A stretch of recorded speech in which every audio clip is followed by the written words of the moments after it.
Pasuko-suko dayon ka kay gitawag ka ni Senator Marcolita og ta. Aw, deserve man nimo na. First of all, una-una no, gipanguntana ka kung nakasabot ba mo aning ibig sabihin ani. Ay di yo, manguntana lang gani me o karon nanguntana ka. Nanguntana ka kung unsay tubag sa imuha dapat dawaton nimo. Unsay imong gihimo nakipagdebate pa ka, ha? Nagpabret-bret ka kunuhay ingnon nga suhito pero wala gyapon.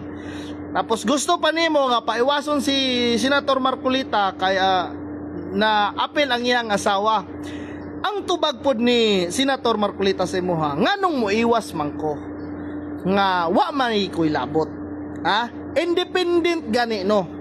No.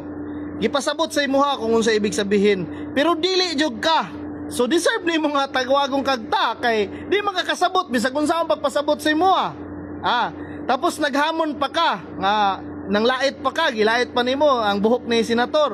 Diba? Mara siya nga deserve nimo. Karon magsampa ka kaso o di magsampa ka.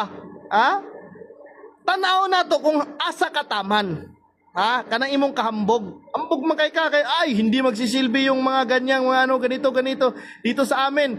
Actually, ikaw lang ang gitawag niya taha. Walay labot ang imong kauban.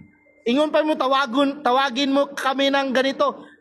Hindi, ikaw lang ang tinatawag niya kasi ikaw yung nakipagdebate sa kanya.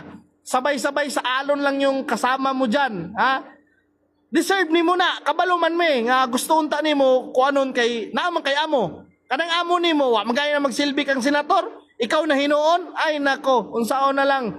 Mo na ingon nga may pag nagpuyo ka, sige magsampa ka kay babalaan na to kung asa ka taman.